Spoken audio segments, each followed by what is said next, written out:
Qué bendición que podamos estar aquí nuevamente para seguir compartiendo la palabra de nuestro Dios. ¿En qué libro estamos? Marcos. Estamos en el libro de Marcos, en el Evangelio de Marcos.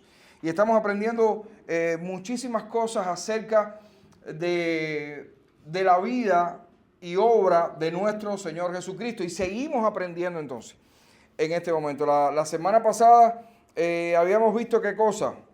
Una gran ¿qué? ¿Recuerdan? Una gran tempestad, ¿verdad? Que había provocado un gran ¿qué? Un gran temor. Qué bendición. Hoy estamos entonces en el capítulo 5, así que estén buscando ahí en sus Biblias Marcos capítulo 5 para que lo tengan ahí listo para cuando lo vayamos a leer. Saben, hay una expresión que hace mucho tiempo que no escucho y dice de la siguiente manera: nosotros los seres humanos somos libros de matemáticas. La expresión no es exactamente así, pero puede funcionar. Nosotros los seres humanos somos libros de matemáticas. ¿Saben por qué? Yo sabía. Porque los seres humanos estamos llenos de problemas, y no cualquier tipo de problemas, problemas complicados de resolver, problemas complicados de descifrar, problemas que es muy complicado encontrarle la solución. El ser humano constantemente está buscando la manera de resolver sus problemas. Miles de años de civilización no bastan para tratar de encontrar la solución. ¿Saben por qué? Porque la inmensa mayoría de los seres humanos están buscando en el lugar equivocado. La mayoría de los seres humanos están buscando en el lugar incorrecto. Marcos capítulo 5 nos va a estar mostrando que Jesús, el Hijo del Dios Altísimo, es el único que puede resolver el problema real del ser humano. En este capítulo Marcos nos va a estar mostrando esto, que Jesús, el Hijo del Dios Altísimo, es el único que puede resolver el problema real de todo tipo de personas. Vamos a leer entonces Marcos 5 del 1 al 43. Un poquito largo, pero todo lo vamos a estar leyendo. Son 3 historias preciosas que vamos a estar viendo. Marcos 5 del 1 al 43, y dice la palabra de nuestro Señor. Vinieron al otro lado del mar, a la región de los Gadarenos, y cuando salió él de la barca, enseguida vino a su encuentro de los sepulcros un hombre con un espíritu inmundo, que tenía su morada en los sepulcros, y nadie podía atarle ni aun con cadenas, porque muchas veces había sido atado con grillos y cadenas, mas las cadenas habían sido hechas pedazos por él, y desmenuzados los grillos, y nadie le podía dominar. Y siempre de día y de noche andaba dando voces en los montes y en los sepulcros, e hiriéndose con piedras. Cuando vio pues a Jesús de lejos, corrió y se arrodilló ante él, y clamando a gran voz dijo: ¿qué tienes conmigo, Jesús, Hijo del Dios Altísimo? Te conjuro por Dios que no me atormentes. Porque Jesús le decía: sal de este hombre, espíritu inmundo. Y le preguntó: ¿cómo te llamas? Y respondiendo dijo: Legión me llamo, porque somos muchos. Y le rogaba mucho que no los enviase fuera de aquella región. Estaba allí cerca del monte un gran hato de cerdos paciendo. Y le rogaron todos los demonios diciendo: envíanos a los cerdos para que entremos en ellos. Y luego Jesús les dio permiso, y saliendo aquellos espíritus inmundos entraron en los cerdos, los cuales eran como 2000. Y el hato se precipitó en el mar por un despeñadero, y en el mar se ahogaron. Y los apacentaban los cerdos, y los que apacentaban los cerdos huyeron y dieron aviso en la ciudad y en los campos, y salieron a ver qué era aquello que había sucedido. Vienen a Jesús y ven al que había sido atormentado del demonio y que había tenido la legión sentado, vestido y en su juicio cabal, y tuvieron miedo. Y les contaron los que los habían visto cómo le había acontecido al que había tenido el demonio y lo de los cerdos. y comenzaron a rogarle que se fuera de sus contornos. Al entrar él en la barca, el que había estado endemoniado le rogaba que le dejase estar con él. Mas Jesús no se lo permitió, sino que le dijo: vete a tu casa, a los tuyos, y cuéntales cuán grandes cosas el Señor ha hecho contigo y cómo ha tenido misericordia de ti. Y se fue y comenzó a publicar en Decápolis cuán grandes cosas había hecho Jesús con él, y todos se maravillaban. Pasando otra vez Jesús en la barca a la otra orilla, se reunió alrededor de él una gran multitud, y él estaba junto al mar. Y vino uno de los principales de la sinagoga llamado Jairo, y luego que le vio, se postró a sus pies y le rogaba mucho, diciendo: mi hija está agonizando, ven y pon las manos sobre ella para que sea salva y vivirá. Fue pues con él, y le seguía una gran multitud y le apretaban. Pero una mujer que desde hacía 12 años padecía de flujo de sangre y había sufrido mucho de muchos médicos y gastado todo lo que tenía y nada había aprovechado, antes le iba peor, cuando oyó hablar de Jesús, vino por detrás entre la multitud y tocó su manto, porque decía: si tocare tan solamente su manto, seré salva. Y enseguida la fuente de su sangre se secó y sintió en su cuerpo que estaba sana de aquel azote. Luego Jesús, conociendo en sí mismo el poder que había salido de él, volviéndose a la multitud, dijo: ¿quién ha tocado mis vestidos? Sus discípulos le dijeron: ¿ves que la multitud te aprieta y dices: ¿quién me ha tocado? Pero él miraba alrededor para ver quién había hecho esto. Entonces la mujer, temiendo y temblando, sabiendo lo que en ella había sido hecho, vino y se postró delante de él y le dijo toda la verdad. Y él le dijo: hija, tu fe te ha hecho salva. Ve en paz y queda sana de tu azote. Mientras él aún hablaba, vinieron de casa del principal de la sinagoga diciendo: tu hija ha muerto. ¿Para qué molestas más al maestro? Pero Jesús, luego que oyó lo que se decía, dijo al principal de la sinagoga: no temas, cree solamente. Y no permitió que le siguiese nadie, sino Pedro, Jacobo y Juan, hermano de Jacobo. Y vino a casa del principal de la sinagoga y vio el alboroto y a los que lloraban y lamentaban mucho. Y entrando le dijo: ¿por qué alborotáis y lloráis? La niña no está muerta, sino duerme. Y se burlaban de él, mas él, echando fuera a todos, tomó al padre y a la madre de la niña y a los que estaban con él, y entró donde estaba la niña. Y tomando la mano de la niña, le dijo: Talita cumi, que traducido es: niña, a ti te digo, levántate. Y luego la niña se levantó y andaba, pues tenía 12 años, y se espantaron grandemente. Pero él les mandó mucho que nadie lo supiese y dijo que se le diese de comer. Padre, gracias. Gracias por tu palabra, Señor. Gracias porque ella es lámpara a nuestros pies y es también lumbrera a nuestro camino. Gracias porque tu palabra es el espejo que revela nuestras verdaderas condiciones también. Gracias porque entendemos por ella que somos pecadores y necesitamos de ti. Necesitamos del único que puede resolver todos y cada uno de nuestros problemas. Porque el mayor de los problemas ya ha sido resuelto, que ha sido la salvación que muchos de nosotros tenemos. En el nombre de Jesús, amén. Jesús, el Hijo de Dios, y es lo que Marcos nos está tratando de decir en esta porción. Jesús, el Hijo del Dios Altísimo.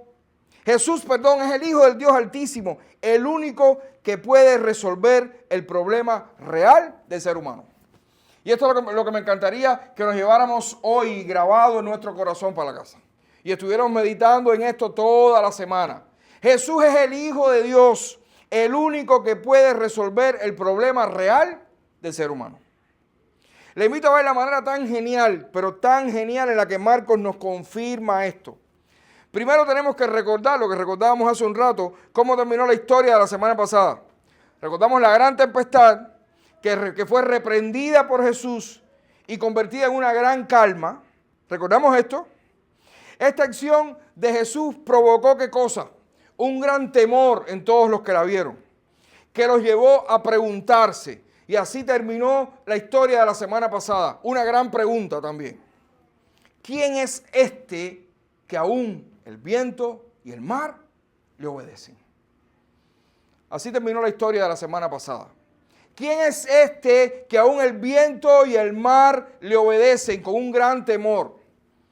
Y recordamos muchísimo que el pastor Henry nos decía, si tememos a Dios, entonces no tenemos que temer a más nada. Así terminó la semana pasada esta gran pregunta. ¿Quién es este que aún el viento y el mar le obedecen? ¿Quién es este? Marcos nos responde esta pregunta con estas 3 historias del capítulo 5. Por supuesto, esta historia se responde en todas las escrituras, pero Marcos de una manera particular nos ha querido responder esta pregunta con estas 3 historias maravillosas del capítulo 5. Este es el Hijo del Dios Altísimo, que puede resolver los problemas de los hombres, los problemas de las mujeres y los problemas de los niños. Es decir, es el que puede resolverle los problemas a todos, hombres, mujeres y niños.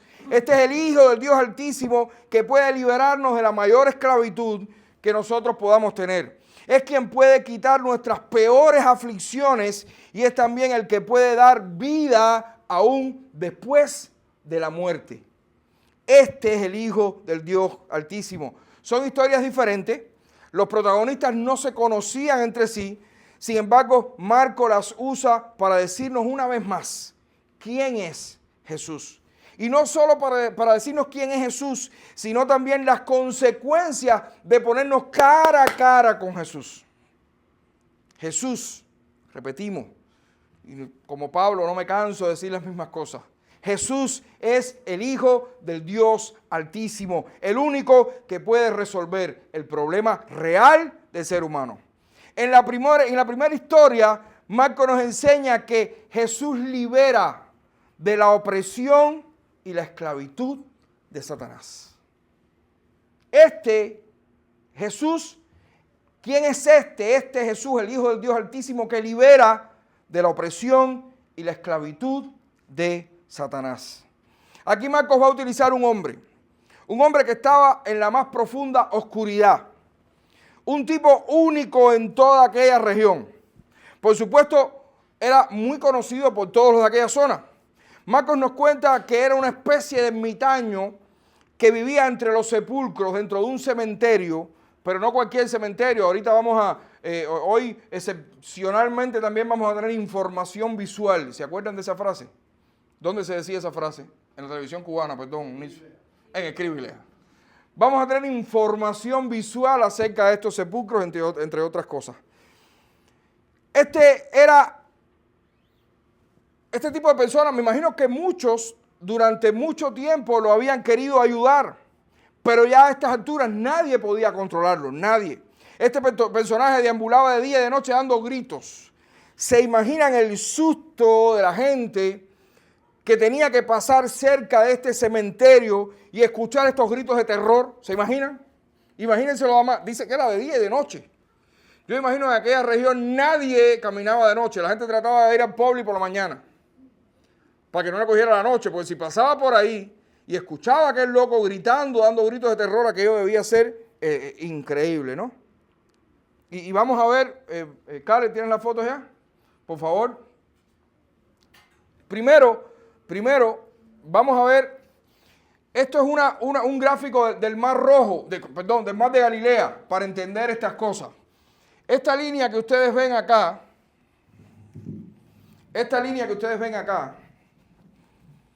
aquí estaba Jesús, aquí comenzó todo, el libro de Marcos, la historia del libro de Marcos. Y esta línea es precisamente la que describe la historia que vimos la semana pasada. La tormenta quizás pasó por aquí. Y a partir de ahí llegaron a la zona de Gadara. ¿Ok? Vamos a ver que en la segunda y la tercera historia ocurre de nuevo acá porque Jesús tiene que regresar de la barca. ¿Ok? Ese es el mar de Galilea, aproximadamente un esquema. Pasa la otra foto, Cale. Esto es una imagen de los sepulcros antiguos de la ciudad, de la región de Gadara. Pasa la próxima. Este hombre de quien estamos hablando andaba por ahí, vivía por ahí. Pasa la otra, Cale. Ya creo, ¿no? Perfecto. Ya, túmbame eso. Porque si no, todos se quedan mirando la fotico. Sin duda, debía ser un espectáculo aterrador ver a aquel hombre sucio, lleno de sangre, porque dice que no solamente daba gritos, sino que cogía piedras y se hería con las piedras. ¿Ustedes se imaginan? Un loco lleno de heridas, dándose golpes en las piedras, rayándose, me imagino, gritando. La Biblia es clara cuando dice que no lo podía, lo habían en muchas ocasiones apresado con cadenas y grillos y dice que el hombre lo despedazaba. Aquello debía ser realmente aterrador. Pero ya nadie podía hacer nada con él.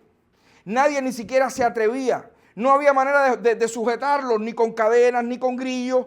Nadie podía dejar tranquilo o mantener tranquilo a aquel hombre. Por supuesto, este hombre no estaba loco. Este hombre estaba poseído por demonios. ¿Qué fue lo que sucedió entonces cuando Jesús llegó a aquella región?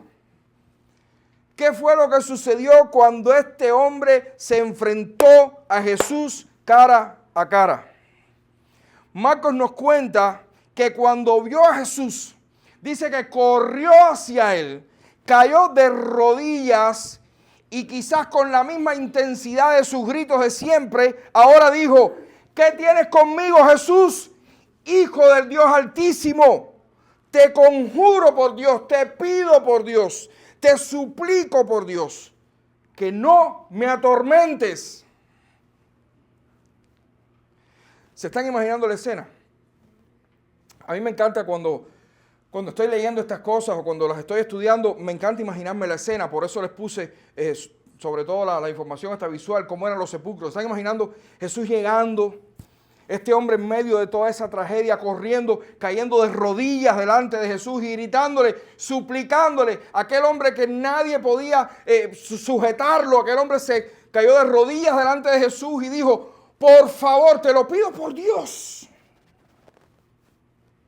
que no me atormentes.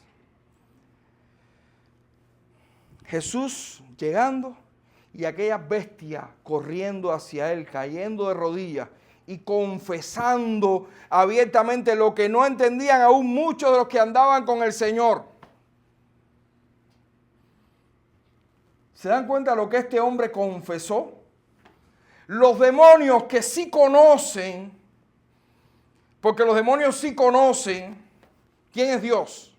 Aquellos demonios sí confesaron abiertamente: tú eres Jesús, el Hijo del Dios Altísimo, y lo único que podemos hacer cuando estamos frente a ti es caer de rodillas y suplicarte que no nos atormentes. Le decía: ¿por qué vienes acá donde yo estoy? ¿Por qué me atormentas? Imagino a aquellos demonios diciendo: si hasta ahora nosotros estábamos disfrutando aquí, hasta ahora nosotros estábamos gozando, este cementerio era nuestro, asustábamos a todo el mundo, esto estaba controlado por nosotros, ¿por qué vienes ahora a mí? Pero muy interesante el acto y la declaración de aquel hombre. Un hombre que nadie podía dominar. Ni siquiera cadenas y grilletes de hierro pudieron doblegar a este endemoniado, y la sola presencia de Jesús hizo que cayera de rodillas y confesara la verdad más grande de todas las Escrituras. Porque ¿saben cuál es la verdad más grande de todas las Escrituras? Que Jesucristo es el Hijo del Dios Altísimo. El centro de la Biblia no es el Salmo 119, 9, no sé cuál. 108, 8, qué sé yo. 118, 8, ¿no? Gracias, pastor. El centro de la Biblia es Cristo. Porque Cristo es el Hijo del Dios Altísimo. Por supuesto, no era aquel hombre que se estaba rodeando. Él no fue el que confesó. Fueron los demonios que lo tenían cautivo. Porque los demonios tiemblan, se atormentan y se postran ante la presencia del Dios Altísimo. Estos demonios que conocían cuál era su destino, porque los demonios sabían ya cuál era su destino, le suplicaron a Dios que no los atormentara. Recordemos, hermanos, que los demonios son criaturas espirituales que conocen cómo funciona la jerarquía celestial. Los demonios conocen cómo funciona la jerarquía celestial.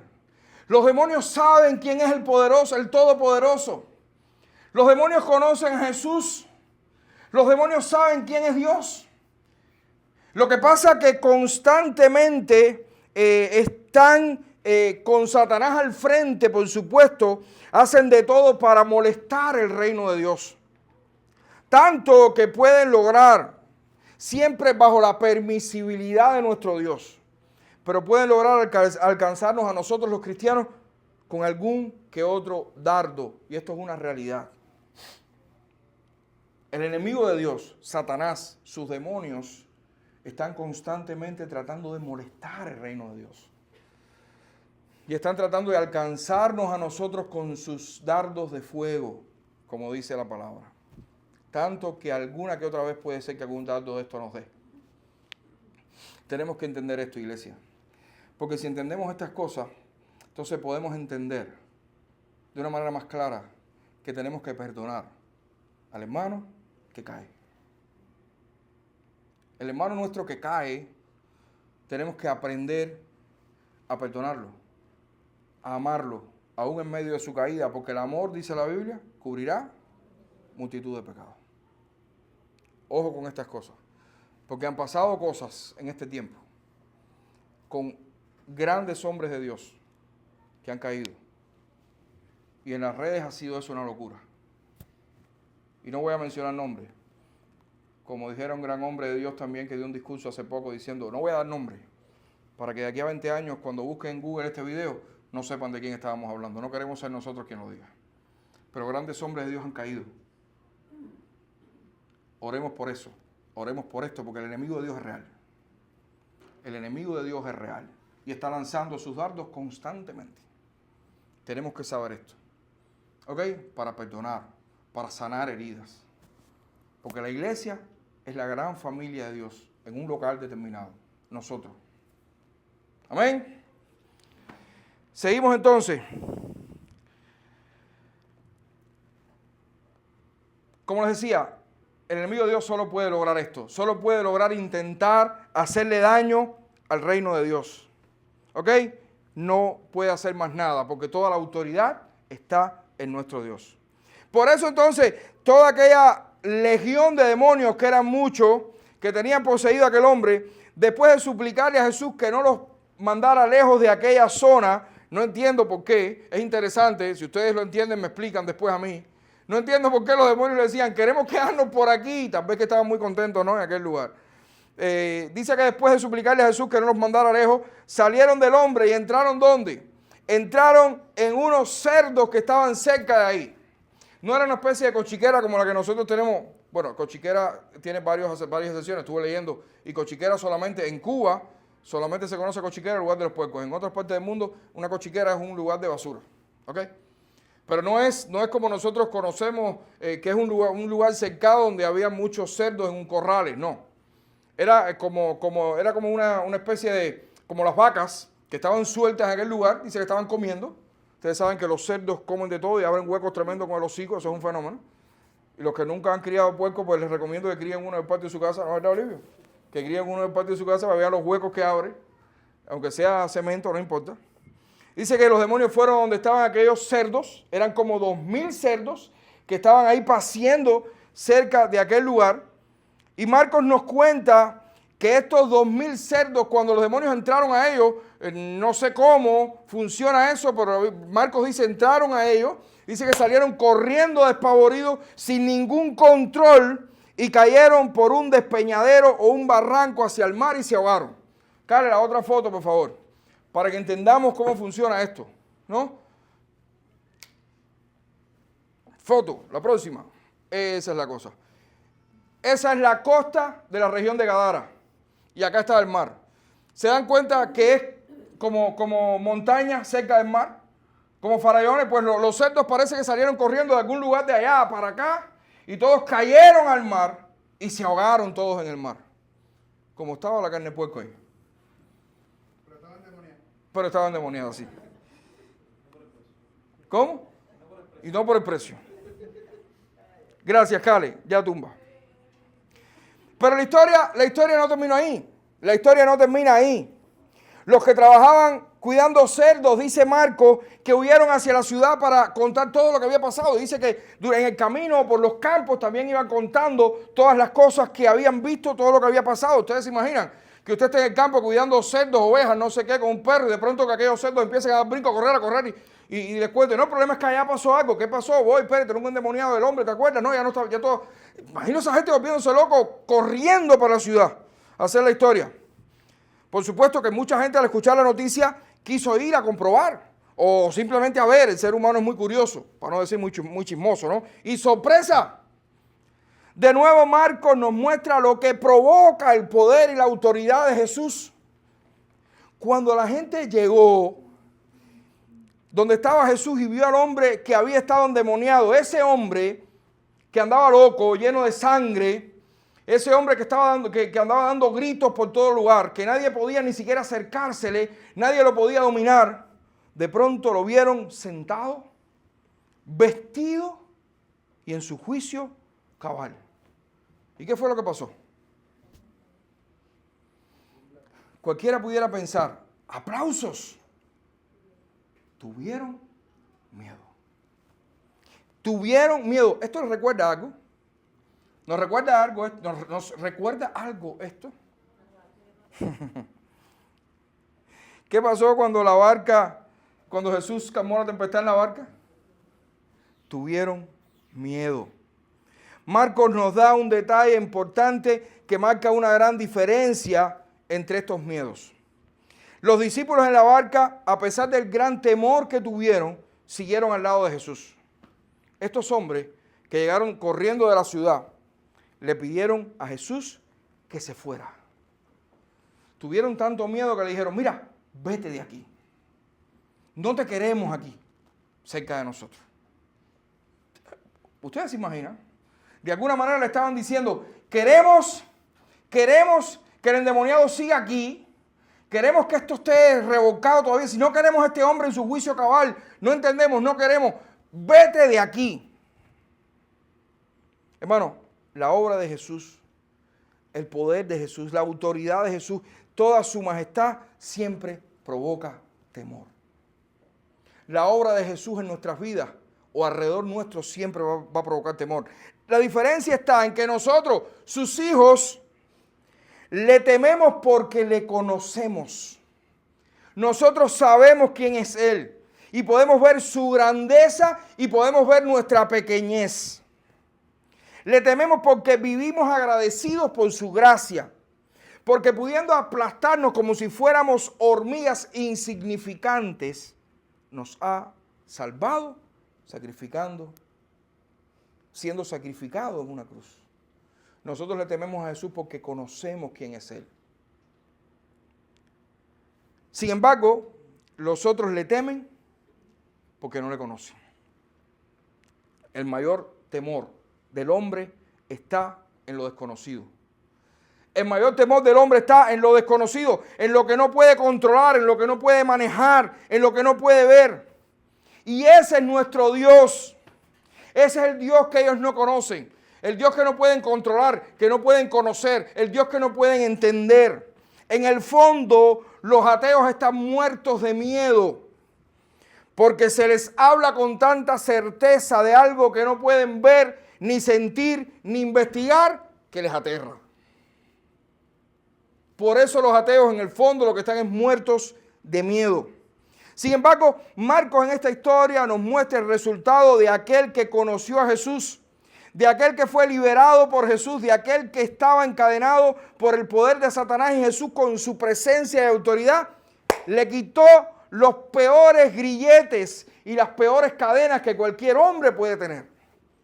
Porque las mayores cadenas y los mayores grilletes que un hombre puede tener no son los físicos, son los espirituales. Y todo aquel que no ha conocido al Hijo de Dios, todo aquel que no ha conocido al Hijo del Dios Altísimo, a Jesús, está encadenado, está preso. Y lo más lindo, sin poderse zafar ni salvar. Este hombre estuvo dispuesto a seguir a Jesús y pensó que la mejor manera de agradecerle era estando con él. Sin embargo, ¿qué le dijo Jesús? No sigas conmigo.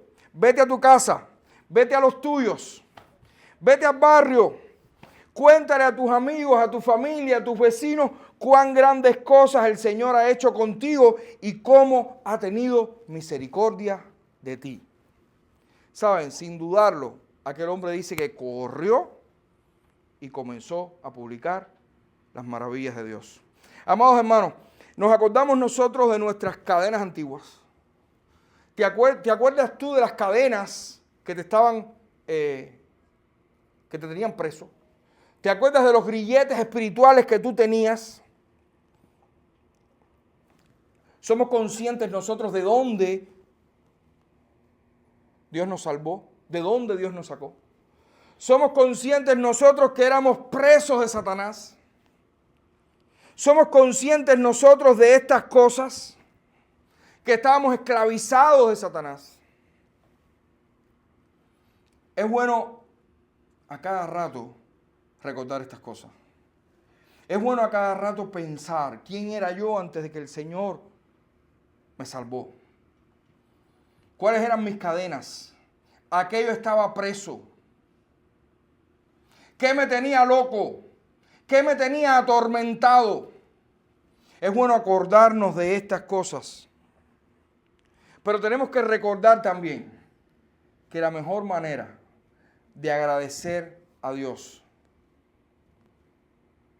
la mejor manera de agradecer a Jesús por habernos salvado, es precisamente contándole a otros las maravillas de Dios. Las maravillas que Dios a través de Jesús hizo en cada uno de nosotros. ¿Quieres agradecer a Dios? Sí, dale gracias. Ora y agradécele. Levanta tus manos al cielo, cae de rodillas y agradece. Pero la mejor manera que tú puedes agradecer a Dios es contándole a otros las maravillas que Dios a través de Jesús hizo en tu vida. La mejor manera que tenemos para agradecer a Dios es predicando el mensaje del Evangelio. La mejor manera que tenemos para agradecer a Dios es no quedándonos con eso por dentro. No guardando el mensaje del Evangelio. Porque el mensaje del Evangelio es para nosotros, es para el creyente, es para mantenernos humillados. Pero el mensaje del Evangelio es, además, para predicarlo, para exponerlo, para mostrarle a otros las maravillas de Dios. Entonces, ¿quién es este que aún el viento y el mar le obedecen? Este es Jesús, el Hijo del Dios Altísimo, que nos ha librado de la opresión y la esclavitud de Satanás. En la segunda historia, y estamos terminando, aunque parezca que no, Marcos nos enseña que Jesús también quita nuestras aflicciones. Jesús quita nuestras aflicciones. Aquí entonces daremos un pequeño salto a los versículos 25 y 34, porque es una historia que ocurre dentro de la otra. De nuevo entonces, al punto de regreso, Jesús se monta en una barca y va hacia Capernaum, de nuevo de la región de Gadara. Como siempre, Como siempre, había una gran multitud alrededor de él. Y en algún momento dice que vino un hombre que era principal, uno de los jefes de la sinagoga, hasta donde estaba Jesús para rogarle que fuera a su casa porque su hija estaba muy enferma, estaba agonizando.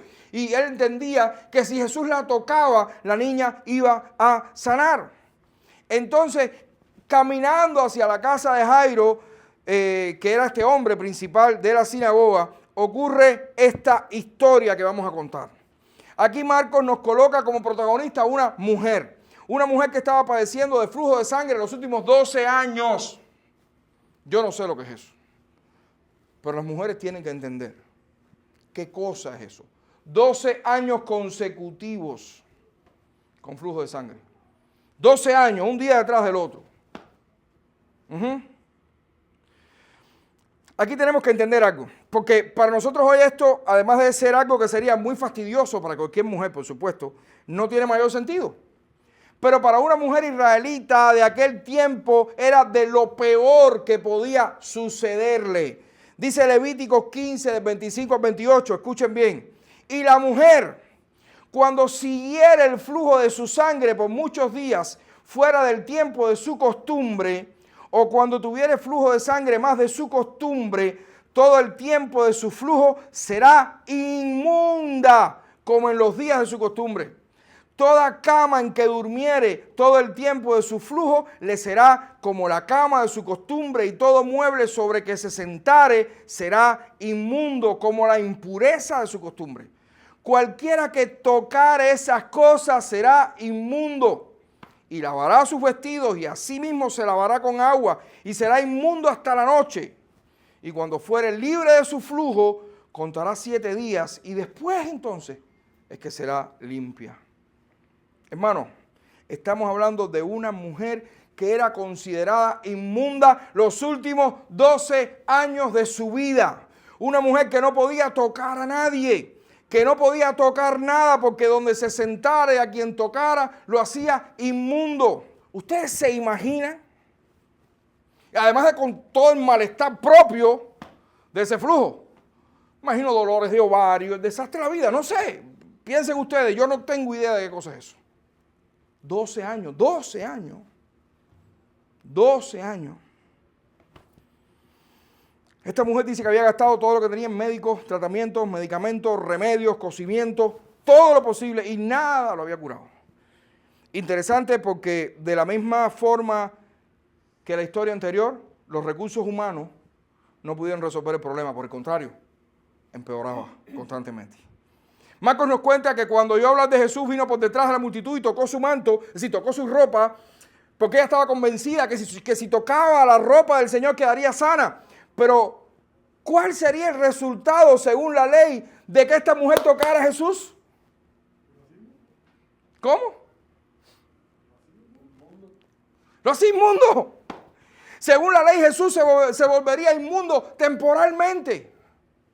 Sin embargo, ocurrió todo lo contrario. Inmediatamente la mujer quedó libre permanentemente de su gran aflicción. ¿Qué sucedió después? Que la mujer aquella tocó a Jesús e inmediatamente quedó sana. La omnisciencia de Jesús atrapó a la mujer. ¿Saben lo que significa, no? Como Jesús lo conoce todo, él dijo, ¡hey! Me tocaron.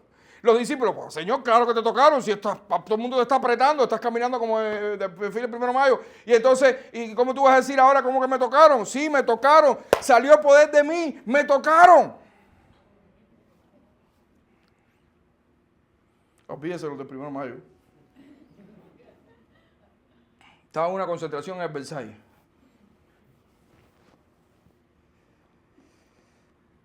Marcos nos cuenta que ella, conociendo lo que había pasado en su cuerpo, vino a donde Jesús, temiendo y temblando, y se postró ante él, contándole toda la verdad.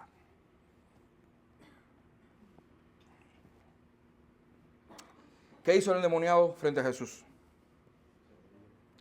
Se postró. ¿Qué hizo Jairo ante Jesús? Se postró. ¿Qué hizo esta mujer ante Jesús? Se postró ante Jesús. Qué enseñanza para nosotros, ¿cierto? ¿Qué tenemos que hacer ante Jesús? Interesante. Porque recordemos que este es el Hijo del Dios Altísimo. Jesús es el Hijo del Dios Altísimo. De nuevo también, temor y reverencia extrema ante Jesús, junto a un acto de poder y autoridad. Jesús le dijo, hija, tu fe te ha sanado. Ve en paz y queda sana de tu aflicción. ¿Qué hacemos nosotros cuando estamos en aflicción? ¿Qué haces tú cuando estás en aflicción? ¿Qué hago yo cuando estoy en aflicción? ¿A dónde vamos primeramente? Este mundo de hoy está lleno de ciencia, de tecnología, está lleno de excelentes profesionales, está lleno de todo tipo de cosas buenísimas. Y no estoy diciendo que no usemos los médicos, obvio, por supuesto que no. No estoy diciendo que no usemos de la tecnología, de todas estas cosas, de la ciencia.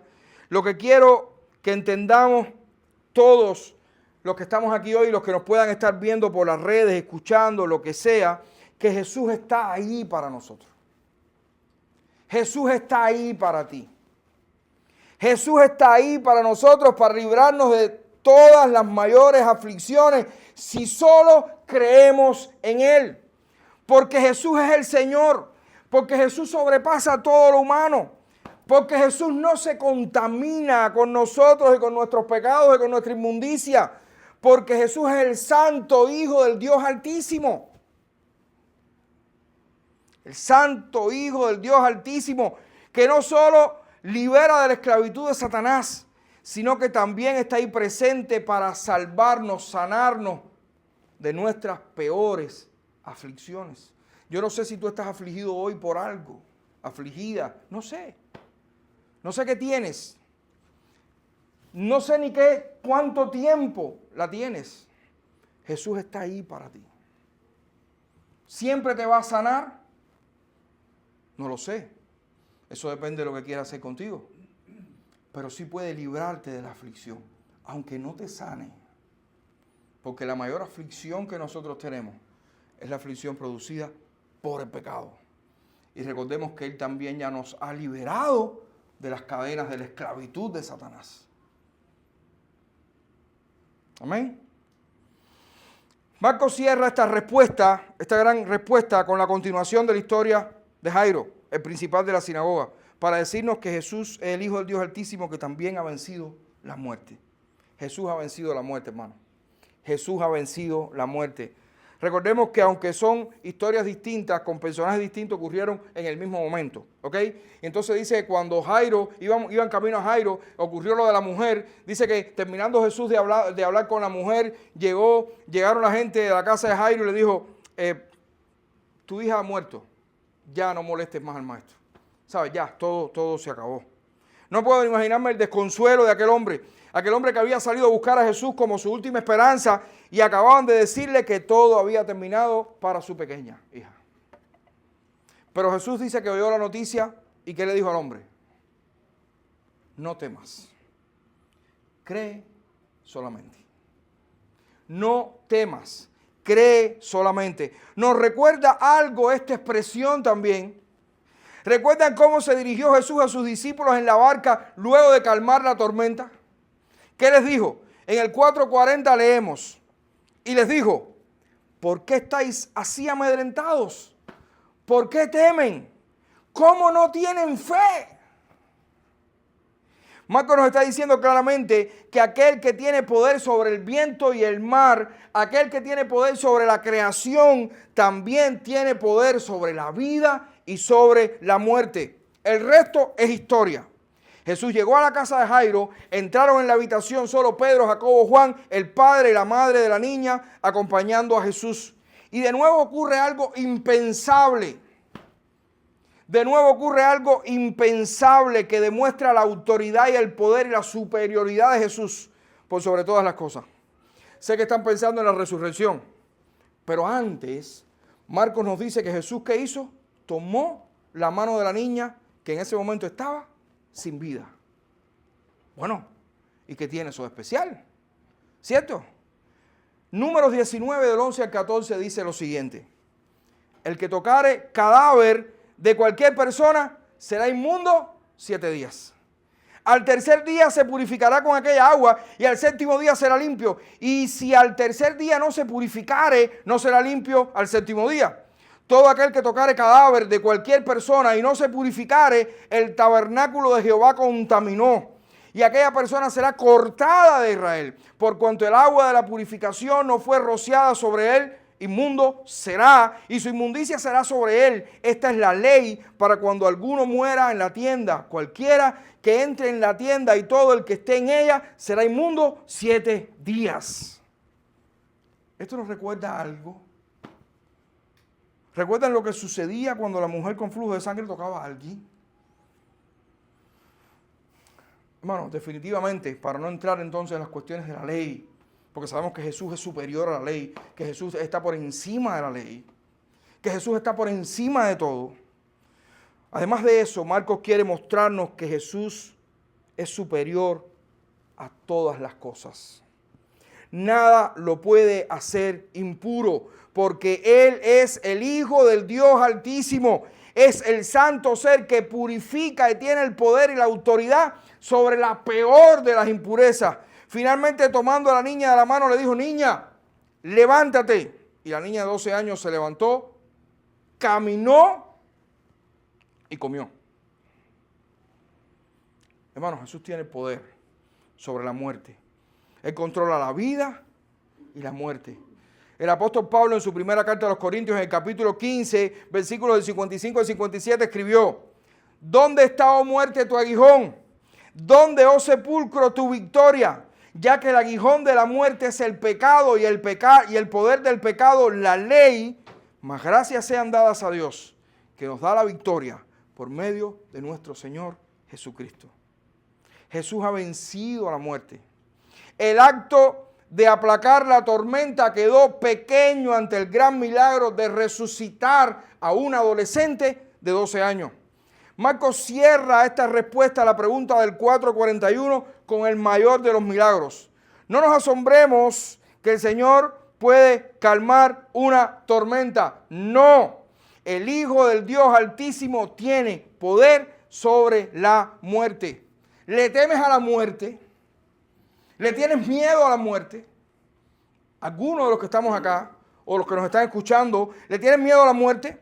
¿Eres de los que piensa que todo tiene solución menos la muerte? Te tengo buenas noticias. También hay solución para la muerte. También hay solución para eso. Ni tú ni yo podemos, pero Jesús, el Hijo del Dios Altísimo, tiene la solución. Solución confirmada por Él mismo cuando fue a la cruz a morir en nuestro lugar y luego de ser azotado por el Padre, llevado hasta la muerte, resucitó al tercer día. Sí. La peor noticia que podemos recibir en este mundo que está contaminado por el pecado, es la proximidad de la muerte. Es la peor noticia que podemos recibir aquí. Que nos digan, te quedan días. O a un familiar tuyo le quedan días.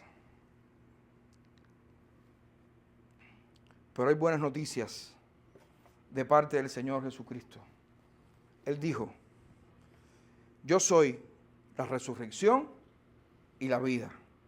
El que cree en mí, aunque esté muerto, vivirá. Y todo aquel que vive y cree en mí, no morirá eternamente. ¿Crees esto? ¿Crees esto? La única manera de resolver el mayor de los problemas, que es la muerte, es arrepintiéndote de tus pecados y creyendo en Cristo. Porque Cristo murió, pero también resucitó. Para que nosotros un día, cuando partamos de este mundo, podamos resucitar juntamente con Él. Concluimos. ¿Quién es este que el viento del mar le obedece? Este es Jesús, el Hijo del Dios Altísimo. El único que puede resolver el problema real del ser humano. El único que está ahí para todos los que quieran ir y postrarse ante Él. El único que tiene toda la autoridad y el poder sobre los poderes malignos de Satanás. El único que puede librarnos de nuestras mayores aflicciones y enfermedades. El único que puede librarnos del último enemigo que tenemos, que es la muerte. ¿A dónde iremos entonces? ¿Nos damos cuenta de nuestra fortuna? Vivamos agradecidos, porque ese que puede calmar el mar, ese que puede dominar los demonios, ese que tiene poder sobre las enfermedades, ese que ha vencido a la muerte, ese es nuestro Señor Jesucristo. Vamos a orar. Padre, gracias. Gracias por habernos hecho hijos tuyos. Gracias porque a través de la muerte de tu Hijo Jesucristo, tú venciste a la mismísima muerte. Y nosotros hoy podemos estar confiados que cuando cerremos los ojos acá en este mundo, los abriremos en tu reino. Gracias por esto, Señor. Gracias porque tú eres el Hijo del Dios Altísimo. Gracias porque tú tienes poder sobre todas las cosas. Gracias porque tú estás por sobre todo y por sobre todos. Gracias porque tú no puedes contaminarte. Nunca te volverás inmundo porque tú eres el santo ser que puede resolver el gran problema del ser humano. Gracias por librarnos de la esclavitud del pecado. Gracias por sanarnos de nuestras de nuestras mayores situaciones, problemas, enfermedades. Gracias, porque hoy sabemos que un día estaremos contigo para siempre. Gracias, Señor. En tu nombre oramos. Amén.